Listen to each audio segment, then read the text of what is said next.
ओम शांति।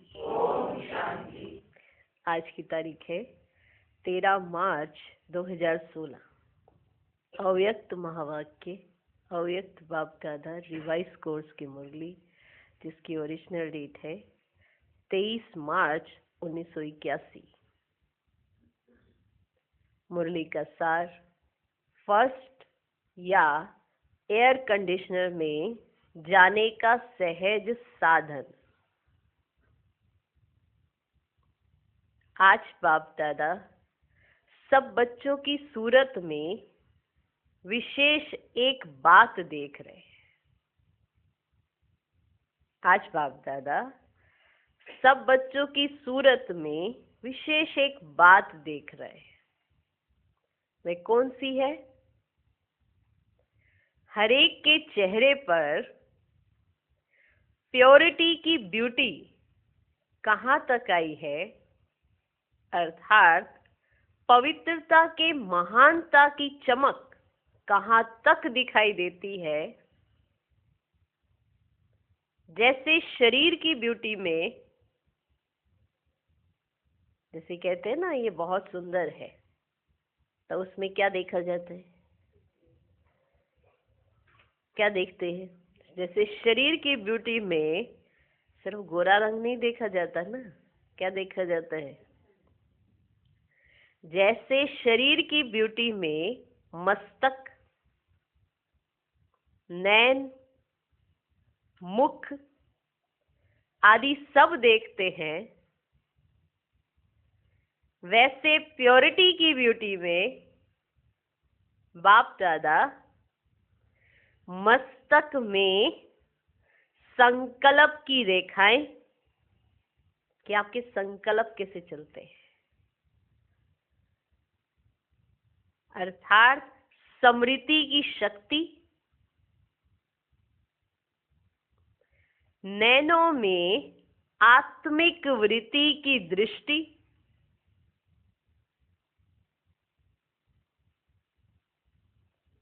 नैनों में आत्मिक वृत्ति की दृष्टि, मुख पर महान आत्मा बनने की खुशी की मुस्कान, मुख पर महान आत्मा बनने की खुशी की मुस्कान। वाणी में सदा महान बन, महान बनाने के बोल। वाणी में सदा महान बन, महान बनाने के बोल। सिर पर पवित्रता की निशानी, लाइट का ताज। ऐसा चमकता हुआ चेहरा हर एक का बाप दादा देख रहे थे। देखा कि ब्यूटी में क्या क्या देखा जाता है। कहते ये बहुत सुंदर है, तो उसके मस्तक पे, नैनों पे, मुख को देख कर ही कहा जाता है कि ये बहुत सुंदर है। तो बाप दादा भी आज ब्यूटी देख रहे थे, और वो ब्यूटी कौन सी है? प्योरिटी की ब्यूटी। मस्तक में संकल्प की रेखाएं, संकल्प की रेखाएं अर्थात स्मृति की शक्ति। नैनों में आत्मिक वृत्ति की दृष्टि, मुख पर महान आत्मा बनने की खुशी की मुस्कान। वाणी में सदा महान बन, महान बनाने के बोल। सिर पर पवित्रता की निशानी, लाइट का ताज। ऐसा चमकता हुआ चेहरा, ऐसा चमकता हुआ चेहरा हर एक का बाप दादा देख रहे थे। क्लियर हुआ कि बाप दादा आज क्या देख रहे थे? आज वतन में प्योरिटी की कंपटीशन थी। ब्यूटी कंपटीशन होता है ना, उसमें हर चीज देखी जाती है। ये चेहरा तो है, लेकिन बोलता कैसे है, इनका व्यक्तित्व कैसा है, वो सब भी देखा जाता है। तो आज वतन में प्योरिटी की कंपटीशन थी। आज सबका नंबर कितना होगा, ये जानते हो? आज सबका नंबर कितना होगा, ये जानते हो? फर्स्ट, सेकंड, थर्ड प्राइज होती है। आप सबको कौन सी प्राइज मिली? फर्स्ट, सेकंड, थर्ड प्राइज होती है ना, आप सबको कौन सी प्राइज मिली? फर्स्ट प्राइज के अधिकारी वे बच्चे बनते हैं जिन्हों की पांचों ही बातें संपन्न होंगी। पांचों बातें कौन सी? मस्तक में संकल्प की रेखाएं अर्थात स्मृति की शक्ति, नैनों में आत्मिक वृत्ति की दृष्टि, मुख पर महान आत्मा बनने की खुशी की मुस्कान, वाणी में सदा महान महान बनाने के बोल, मस्तक पर पवित्रता की निशानी लाइट का ताज। जिसको फर्स्ट प्राइज मिली वो अधिकारी, वह बच्चे, वो कौन है? जो पांचों ही बातों में संपन्न होंगे। एक लाइट का ताज, उस ताज में भी जिसका ताज फुल सर्किल में हो, फुल सर्कल में एक है ताज, और उस ताज में भी फुल सर्कल में। जैसे चंद्रमा का भी पूरा सर्किल होता है, कभी अधूरा होता है तो किनों का आधा था, किसका पूरा था और किनों का तो लकीर मात्र था, जिसको कहेंगे नाम मात्र। तो पहला नंबर अर्थात फर्स्ट प्राइज वाले फुल लाइट के ताजधारी, फुल लाइट के ताजधारी, माना पांचों ही बातों में संपन्न। पांचों बातें याद रहेंगी? मस्तक, नैन, मुख, वाणी, सिर, याद रहेगी? तो प्योरिटी की कंपटीशन चल रही थी।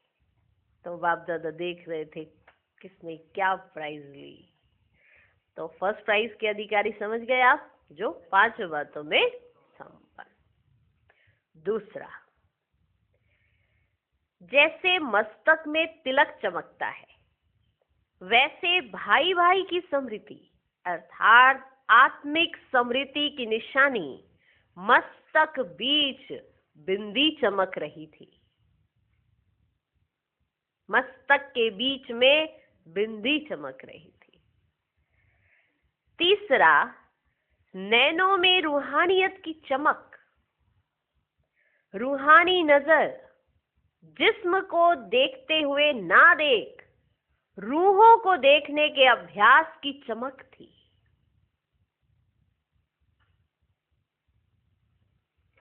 मस्तक में बिंदी चमक रही थी। और तीसरा, नैनों में रूहानियत की चमक, रूहानी नजर उनकी जिस्म को ना देखते हुए रूहों को देखने के अभ्यास की चमक थी। रूहानी प्रेम की झलक थी। होठों पर प्रभु प्राप्ति, आत्मा और परमात्मा के महान मिलन की और सर्व प्राप्तियों की मुस्कान थी।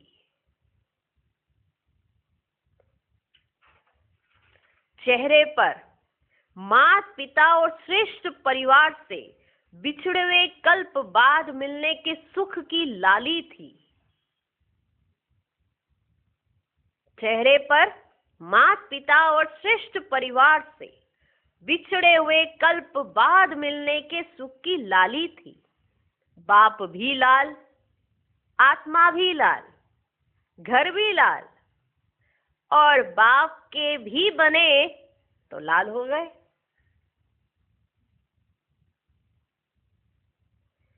बाप भी लाल, आत्मा भी लाल, घर भी लाल, और बाप के भी बने तो लाल हो गए। कितने प्रकार की लाली हो गई। ऐसी पांचों ही रेखाएं संपूर्ण स्वरूप वाले फर्स्ट प्राइज में। तो ये फर्स्ट प्राइज वालों की निशानी सुनाई। अब इसके आधार पर सोचो, फर्स्ट प्राइज 100% पांचों ही रेखाओं में है। सेकंड प्राइज वाले 70%, थर्ड प्राइज वाले 30%। अब बताओ आप कौन हो? फर्स्ट प्राइज वाले 100%, सेकंड वाले 70%, थर्ड प्राइज वाले 30%। अब बताओ आप कौन हो? सेकंड प्राइज वाले, उसमें भी नंबरवार मेजॉरिटी थी, नंबरवार मेजॉरिटी थे उसमें भी। कौन से? सेकंड प्राइज वगैरह। फर्स्ट और थर्ड में कम थे। सेकंड प्राइज वाले नंबरवार मेजॉरिटी थे, फर्स्ट और थर्ड में कम थे। 30 से 50 के अंदर मेजॉरिटी थे, 30 से 50% के अंदर मेजॉरिटी थे। कहेंगे उसको भी सेकंड में, लेकिन पीछे। फर्स्ट क्लास वालों में भी दो प्रकार थे, फर्स्ट क्लास वालों में भी दो प्रकार थे।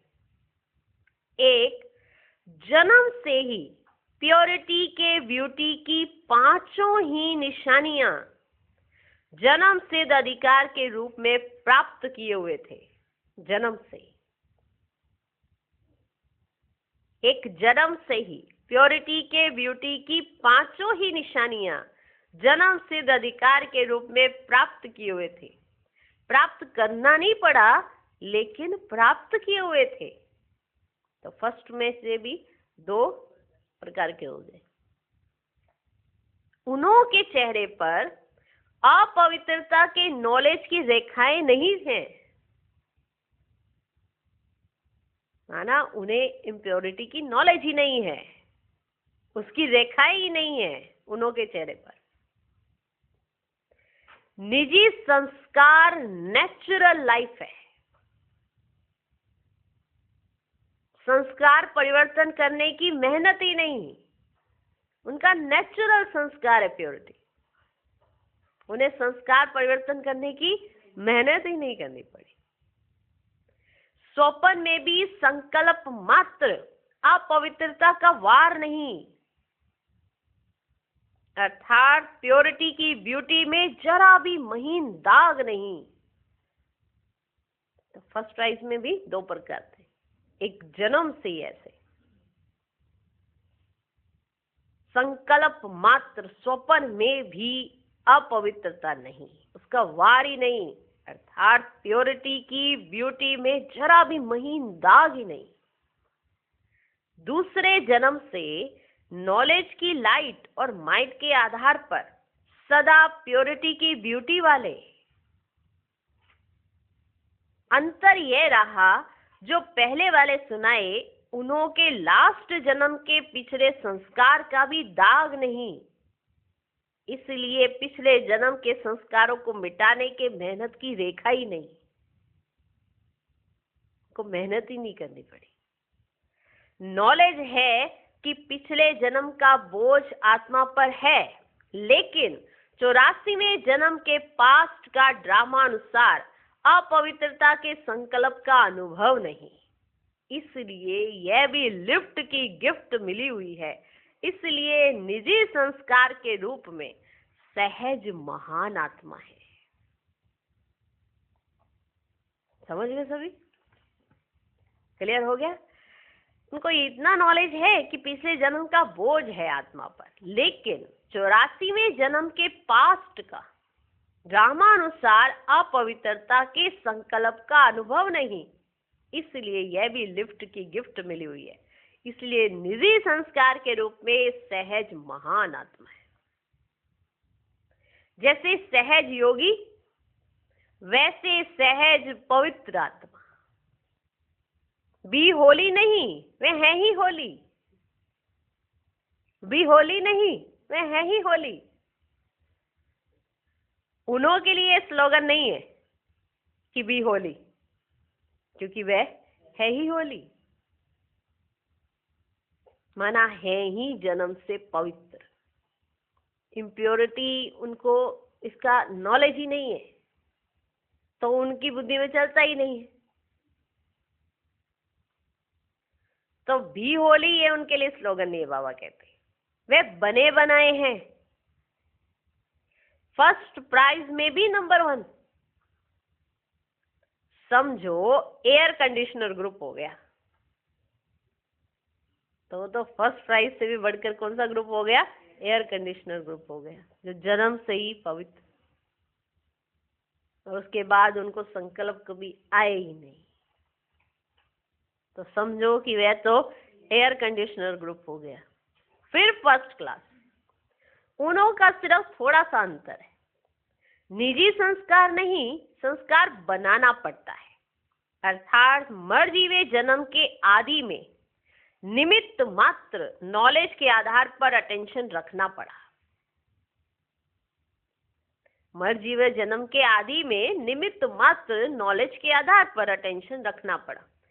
जरा सा पुरुषार्थ की रेखाएं जन्म के आदि में दिखाई देती है, अभी नहीं। जो फर्स्ट क्लास वाले हैं उन्होंने थोड़ा सा पुरुषार्थ किया और अब वो अधिकारी हो गए। अब उन्हें कोई मेहनत नहीं लगती, शुरुआत में की, अब उन्हें कोई मेहनत नहीं लगती। पहले आदिकाल की बात है, एयर कंडीशनर अर्थात बना बनाया था, और फर्स्ट क्लास वालों ने आदि में स्वयं को बनाया। बस ये फर्क है। एयर कंडीशनर जिनको जन्म से ही पवित्रता है, उसके बाद उनको संकल्प ही नहीं है कभी। और फर्स्ट क्लास वो जिन्होंने आदि में स्वयं को बनाया, उसमें भी पुरुषार्थ सहज किया है, मेहनत नहीं की उन्होंने। फर्स्ट क्लास वालों ने मेहनत नहीं लगी, उनको प्योरिटी को अपनाने में, प्योर रहने में उन्हें मेहनत नहीं लगी। सहज पुरुषार्थ, तीव्र पुरुषार्थ, समर्थ पुरुषार्थ। सहज पुरुषार्थ, तीव्र पुरुषार्थ, समर्थ पुरुषार्थ, लेकिन फिर भी पुरुषार्थ की रेखा है। ये प्योरिटी की बात चल रही है। प्योरिटी की सब्जेक्ट में वे बने बनाए और वह पुरुषार्थ की रेखा वाले हैं। बाकी टोटल सब सब्जेक्ट की बात अलग है। ये एक सब्जेक्ट की बात है। वह 8 रत्नों की माला और वह 100 में पहले नंबर। वह 8 रत्नों की माला और वह 100 में पहले नंबर। थर्ड क्लास तो इंडिया गवर्नमेंट भी कैंसिल कर रही है। थर्ड क्लास की तो बात ही नहीं हो रही है। थर्ड क्लास तो इंडिया गवर्नमेंट भी कैंसिल कर रही है। थर्ड क्लास वाले तो सतयुग की पहली नामी ग्रामी प्रजा है, जो रॉयल फैमिली के संबंध में सदा रहेगी। अंदर की प्रजा होगी, बाहर की नहीं। अंदर वाले कनेक्शन में बहुत नजदीक होंगे, लेकिन मर्तबे में पीछे होंगे। लक्ष्य तो एयर कंडीशनर का है ना। फर्स्ट क्लास के अंतर से सेकंड क्लास को तो समझ गए होंगे। अब इतना तो समझ आ गया होगा कि सेकंड क्लास वाले कैसे होंगे। सेकंड क्लास से फर्स्ट व एयर कंडीशनर में जाने का बहुत सहज साधन है। सेकंड क्लास से फर्स्ट व एयर कंडीशनर में जाने का बहुत सहज साधन है। सिर्फ एक संकल्प का साधन है। सिर्फ एक संकल्प लेने से आप एयर कंडीशनर में जा सकते हो, फर्स्ट क्लास में आ सकते हो, जो सेकंड क्लास में है। सेकंड क्लास में मेजॉरिटी थे ना, है ना। तो बाबा ने कहा आप देख लो आप कौन सी क्लास में हो। लेकिन सेकंड क्लास से फर्स्ट और फर्स्ट से एयर कंडीशनर में जाने का बहुत ही सहज साधन है। वे एक संकल्प का है। वे एक संकल्प है, मैं हूं ही ओरिजिनल पवित्र आत्मा। वे एक संकल्प, मैं हूं ही ओरिजिनल पवित्र आत्मा। बोलो, मैं हूं ही ओरिजिनल पवित्र आत्मा। ये है एक संकल्प। जो आप हो वो आप समझो खुद को। इस संकल्प को पक्का कर लो, मैं हूं ही ओरिजिनल पवित्र आत्मा। ओरिजिनल स्वरूप अपवित्र तो नहीं था ना। अनादि और आदि दोनों काल का ओरिजिनल स्वरूप पवित्र था। जब आप अनादि स्वरूप में थे तब भी आप पवित्र थे, जब आप आदि स्वरूप में थे तब भी आप पवित्र थे। यही स्वरूप है ना आपका। अनादि और आदि दोनों काल का ओरिजिनल स्वरूप पवित्र था। अपवित्रता तो आर्टिफिशियल है, रियल नहीं है, शूद्रों की देन है। शूद्रों की चीज ब्राह्मण कैसे यूज कर सकते? शूद्रों की देन है, शूद्रों की देन है ये अपवित्रता। ये ब्राह्मण कैसे यूज कर सकते? सिर्फ ये एक संकल्प रखो, अनादि आदि रियल रूप पवित्र आत्मा हूं। अनादि आदि रियल रूप पवित्र आत्मा हूं। किसी को भी देखो तो उसका अनादि आदि रियल रूप देखो, स्वयं का भी और औरों का भी। क्या देखो? अनादि आदि रियल रूप कि मैं एक पवित्र आत्मा हूं। मैं भी पवित्र आत्मा, सामने वाला भी पवित्र आत्मा। तो हम सेकंड क्लास से फर्स्ट क्लास से एयर कंडीशनर में आ सकते हैं। किसी को भी देखो तो उसका भी अनादि आदि रियल रूप देखो, स्वयं का भी और औरों का भी। रियल को रियलाइज करो, रियल को रियलाइज करो। हमको समझाया जाता है, रोज समझाया जाता है, बाबा रोज हम पर मेहनत करते हैं। किस लिए? कि जो हम हैं ओरिजिनल में वो हम बन जाएं। जिस चीज को हम अपना कह रहे हैं ये हमारी नहीं है, शूद्रों की चीज अपवित्रता, उसको आप अपना कह के बैठो। क्या करूं, मैं तो हुई ऐसी, क्या करूं, मैं तो हुई ऐसा। कितनी भी कोशिश करो मैं हो नहीं पा रही परिवर्तन। ये कौन कह रहा है? ये शुद्ध आत्मा कहेगी, ब्राह्मण आत्मा नहीं ऐसे कह सकती। क्योंकि आपका तो अनादि और आदि स्वरूप ही पवित्रता है, वही आपका ओरिजिनल स्वरूप है। उसको रियलाइज करो ना। क्या समझा? रियल को रियलाइज करो, लाल चश्मा लगाओ। देखो बाबा कितना प्यार करता है हमसे। हमको बताया कि पवित्रता की कंपटीशन में पीछे है, वो क्यों है वो भी समझाया, कैटेगरीज भी बताई। फर्स्ट क्लास में भी 2 कैटेगरीज हैं, एक फर्स्ट क्लास वाले और एक एयर कंडीशनर में चले गए। आप भी जा सकते हो। ऐसा नहीं समझो कि जन्म से अगर पवित्र नहीं है और इस तरह से हैं तो फिर नहीं जा सकते। बाबा ने कहा एक ही संकल्प रखो, मैं हूं ही ओरिजिनल पवित्र आत्मा। बाबा याद कराते फिर सहयोग भी देते हैं बच्चों को कि सोचो तो सही, रियल को रियलाइज करो, लाल चश्मा लगाओ, स्मृति का चश्मा। लाल चश्मा माना स्मृति का चश्मा, माना बार बार आपको एक ही स्मृति आनी चाहिए कि मैं हूं ही ओरिजिनल पवित्र आत्मा, मैं हूं ही ओरिजिनल पवित्र आत्मा। ये आपकी स्मृति का चश्मा, लाल चश्मा। वह चश्मा नहीं, मैं भी लाल, वह भी लाल, बाप भी लाल। मैं भी लाल, वह भी लाल, बाप भी लाल। तो लाल चश्मा हो गया ना। स्मृति का चश्मा माना याद रहे कि मेरा ओरिजिनल स्वरूप कौन सा है और सामने वाले का ओरिजिनल स्वरूप कौन सा है। मैं भी लाल, वो भी लाल और बाप भी लाल। तो हो गया ना लाल चश्मा। फिर लाल किले के ऊपर झंडा लहराएंगे।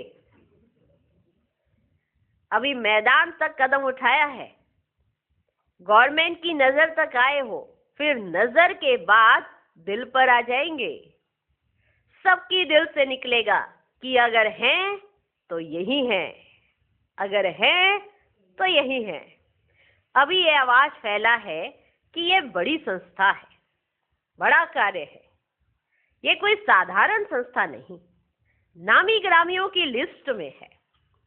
अभी आपके मेहनत की प्रशंसा कर रहे हैं, फिर आपके परमात्मा मोहब्बत की महिमा करेंगे कि भगवान के प्रति इनकी कितनी लगन है। इस तरह की आवाज। फिर आपके परमात्मा मोहब्बत की महिमा करेंगे, यह भी अच्छा किया, बाप दादा खुश है। संगठन का स्वरूप विश्व के आगे एक वंडरफुल चित्र में रखा है, हम सब एक हैं। इसका झंडा लहराया। लोग समझते थे कि हमने तो समझा ये ब्रह्मा कुमारियां गई की गई, कहां तक चलेंगी, माना इनों का बाबा चला गया तो ये गई की गई, ऐसा सोचते थे। कि जब बाबा चले गए, अव्यक्त हो गए, उनको लगा अब तो चलो, अब नहीं चल सकती है ब्रह्मा कुमारियां। उन लोगों को क्या पता। बाबा कहते लोग समझते थे कि हमने तो समझा ये ब्रह्मा कुमारियां गई की गई, कहां तक चलेंगी, लेकिन संगठन के नक्शे ने अनेक साधनों द्वारा, जैसे रेडियो, टीवी, अखबारें, नेताएं, इन सब के संपर्क द्वारा अभी ये आवाज है कि ब्रह्मा कुमारियां चढ़ती कला में अमर हैं, जाने वाली नहीं है, लेकिन सभी को ले जाने वाली हैं। तो सबने तन मन धन लगाया। विश्व के कोने कोने के ब्राह्मणों के भावनाओं की मिट्टी डालने की सेरेमनी हो गई। विश्व के कोने कोने के ब्राह्मणों के भावनाओं की मिट्टी डालने की सेरेमनी हो गई। अपने राज्य की नींव को मजबूत किया, इसलिए कुछ फल निकला, कुछ निकलेगा, कुछ फल निकला, कुछ निकलेगा। सब फल इकट्ठा नहीं निकलता है। उलाहनों से बच गए। अब कोई उलाहना नहीं दे सकेगा कि बाहर की स्टेज पर कहां आते हो। लाल किले तक पहुंच गए तो उलाहना समाप्त हुआ। अपनी कमजोरी रही, आपका उलाहना नहीं रहा, इसलिए सफलता मूर्त है और सदा रहेंगे। आगे और नया प्लान बनेगा। खर्चे का नहीं सोचो, खर्चा क्या किया, 10 पैसे ही तो दिए। लोग तो मनोरंजन के लिए, संगठित प्रोग्राम्स के लिए कितना खर्चा जमा करते हैं और खर्च करते हैं। आप सबका तो 10 पैसे या 10 रुपए में काम हो गया। इतना बड़ा परिवार देखना और मिलना, यह भी स्नेह का सबूत देखा। यूनिटी की खुशबू, उमंग, उत्साह और इन्वेंशन की खुशबू चारों ओर अच्छी फैलाई, बाप दादा के वतन तक पहुंची। अब सिर्फ एक खुशबू रह गई। कौन सी? भगवान के बच्चे हैं, यह खुशबू रह गई है। भगवान के बच्चे हैं, यह खुशबू रह गई है। महान आत्माएं हैं, यहां तक पहुंचे हो। आत्मिक बॉम्ब लगा है, लेकिन परमात्म बॉम्ब नहीं लगा है। बाप आया है, बाप के ये बच्चे व साथी हैं। अब ये लास्ट झंडा लहराना है। बाप आया है और हम बाप के बच्चे व साथी हैं। ये लास्ट झंडा लहराना है। भाषणों द्वारा, झांकियों में माइक द्वारा तो संदेश दिया, लेकिन अब सबके हृदय तक संदेश पहुंच जाए, सबके हृदय तक संदेश पहुंच जाए। समझा? अभी क्या करना है? यह भी दिन आ जाएगा। देख रहे हो ना, ये 81 की है। 81 में बाबा ने ये महावाक्य कहे। 1981 में, आज है 2016। सोचो, बाबा कहते यह भी दिन आ जाएगा, सुनाया ना, विदेश से कोई ऐसे विशेष व्यक्ति लाएंगे तो यह भी हलचल मचेगी। सब फर्स्ट क्लास प्योरिटी की ब्यूटी में आ जाएं, सेकंड क्लास भी खत्म हो जाए तो यह भी दिन दूर नहीं होगा।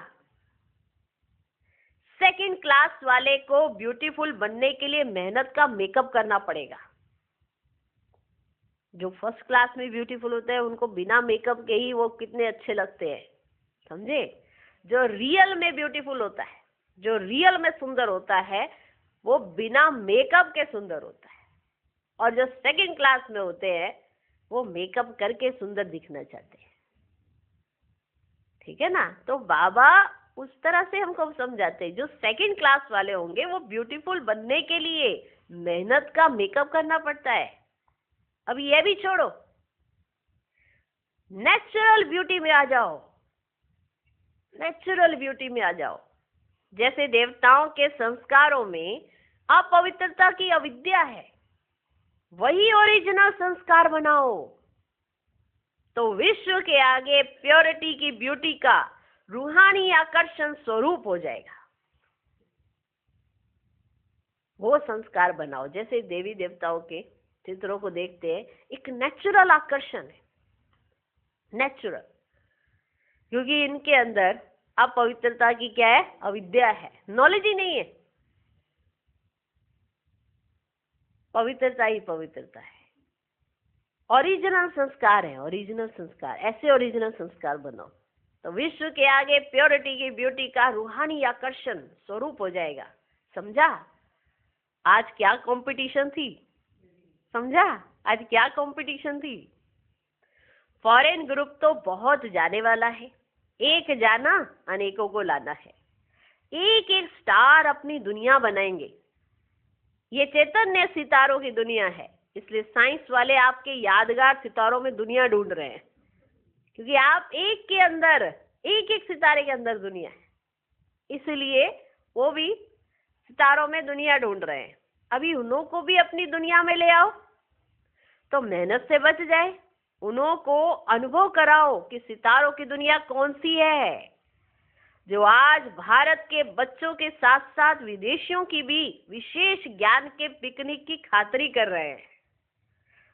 जो जाने वाला होता है ना, उनको पिकनिक देते हैं ना, हाँ, तो विदेशी आते हैं तो बाबा उन्हों की पिकनिक कराते हैं। तो बाबा कहते जो आज भारत के बच्चों के साथ साथ विदेशियों की भी विशेष ज्ञान के पिकनिक की खातिरी कर रहे हैं। जो जाने वाला होता है उनको पिकनिक देते हैं ना, तो बाप दादा भी पार्टी दे रहे हैं। ये ज्ञान की पार्टी है, बाप दादा भी पार्टी दे रहे हैं, ये ज्ञान की पार्टी। कितने गुए गुए पॉइंट्स बाबा सुनाते हैं कि ऐसे ऐसे करके आप उस पोजीशन पे आ सकते हो। तो ये क्या है, ज्ञान की पार्टी है। ऐसे प्योरिटी की ब्यूटी में नंबर 1, इम्प्योरिटी पर सदा विन करने वाले, प्योरिटी को निजी संस्कार बनाने वाले, सर्व संबंध का सुख एक बाप से सदा लेने वाले, एक में सारा संसार देखने वाले, एक में सारा संसार देखने वाले, ऐसे सदा आशिकों को माशूक बाप का याद प्यार और नमस्ते। हम रूहानी आशिकों का भी बाप दादा को बहुत बहुत बहुत याद प्यार और नमस्ते नमस्ते नमस्ते। Good morning good morning good morning. महायज्ञ में सभी ने बहुत अच्छी मेहनत की है, मेहनत का फल मिल ही जाता है। आवाज बुलंद करने में खर्चा तो करना ही पड़ता, कोई नई इन्वेंशन निकलने में खर्चा लगता है, लेकिन उसकी सफलता पीछे भी फल देती रहती है। कहाँ नाम बाला होता, कहाँ आवाज निकलता, कहाँ ब्राह्मण परिवार में वृद्धि होती। महायज्ञ के कारण गवर्नमेंट द्वारा जो सहयोग प्राप्त हुआ वह भी हमेशा के लिए उनके रिकॉर्ड में तो आ गया ना। जैसे रेलवे कंसेशन का हुआ तो यह भी रिकॉर्ड में आ गया, रेलवे कंसेशन का। ऐसे गुप्त कई कार्य होते हैं। प्रेसिडेंट तक भी आवाज तो गया कि इतने सेवा केंद्रों से इतनी लगन से आए हैं। देखो उस समय। हाँ, प्रेसिडेंट तक भी आवाज तो गया कि इतने सेवा केंद्रों से इतनी लगन से आए हैं, यह भी प्रत्यक्ष फल है। जिन्होंने जो सेवा की बाप दादा रिजल्ट से संतुष्ट हैं, इसलिए मेहनत की मुबारक हो। सेवाधारी भाई बहनों से हर एक अपने को कोटों में कोई में कोई ऐसी श्रेष्ठ आत्मा समझते हो? हम कोटों में कोई में भी कोई, उसमें से हमें पहले पूरे विश्व में से इतनों की सिलेक्शन हो, फिर उसमें से भी सिलेक्शन हो, फिर उसमें से भी सिलेक्शन, हम वो है, ऐसा समझते हो? सेवा की लॉटरी मिलना यह भी एक भाग्य की लकीर है। यह सेवा नहीं है, लेकिन प्रत्यक्ष मेवा है। एक होता है ताजा फ्रूट, एक होता है सूखा फ्रूट। एक होता है ताजा फ्रूट, एक होता है सूखा फ्रूट। यह कौन सा फल है? यह प्रत्यक्ष भाग्य का फल है। अभी अभी करो, अभी अभी खाओ, भविष्य में जमा होता ही है, भविष्य में जमा होता ही है, लेकिन भविष्य से भी पहले प्रत्यक्ष फल होता है। वायुमंडल के सहयोग की छत्र छाया कितना सहज श्रेष्ठ बनाती है। साथ साथ पुरानी दुनिया की आवाज और नजर से दूर हो जाते हो। साथ साथ पुरानी दुनिया की आवाज और नजर से ही दूर हो जाते हो। नौकरी के बजाय यज्ञ सेवा घर की सेवा हो जाती है। नौकरी की टोकरी भी तो उतर जाती है ना, सेवा का ताज धारण हो जाता है। नौकरी की टोकरी तो मजबूरी से उठा रहे हो, दिल से नहीं। डायरेक्शन है तो कर रहे हो। जिनको डायरेक्शंस मिले होते हैं कि आप नौकरी करो, तो वो कर रहे होते हैं, लेकिन जब सेवा के लिए आते हैं तो छुट्टी हो जाती है ना, तो भाग्य ही बना रहे होते हैं अपना। नौकरी की टोकरी तो मजबूरी से उठा रहे हो, दिल से नहीं। डायरेक्शन है तो कर रहे हो। तो इस सेवा से कितने फायदे हो जाते, संग कितना श्रेष्ठ मिल जाता, सागर का कंठा और सदा ज्ञान की चर्चा, बाप और सेवा के सिवाय और कुछ नहीं। ये मदद है ना, तो कितना भाग्य है। माताएं क्या समझती है? माताएं क्या समझती है? बना बनाया भाग्य हथेली पर आ जाता है। जैसे श्री कृष्ण के चित्र में स्वर्ग हथेली पर है, तो संगम पर भाग्य का गोला हाथ में है। जैसे वो स्वर्ग हथेली पर है ना, तो ऐसे संगम पर हमारा भाग्य हमारे हाथ में है। इतने भाग्यवान हो, बहुत बड़ा भाग्य है जी, बहुत बड़ा भाग्य। यह सेवा भी साधारण बात लगती, लेकिन ये साधारण नहीं है। कहते नहीं चलो सेवा कर रहे हैं, सेवा कर रहे हैं। आप साधारण बोल भी देते कि नहीं सेवा पर हैं, सेवा कर रहे हैं, लेकिन ये साधारण बात नहीं है। यह वंडरफुल लकीर है।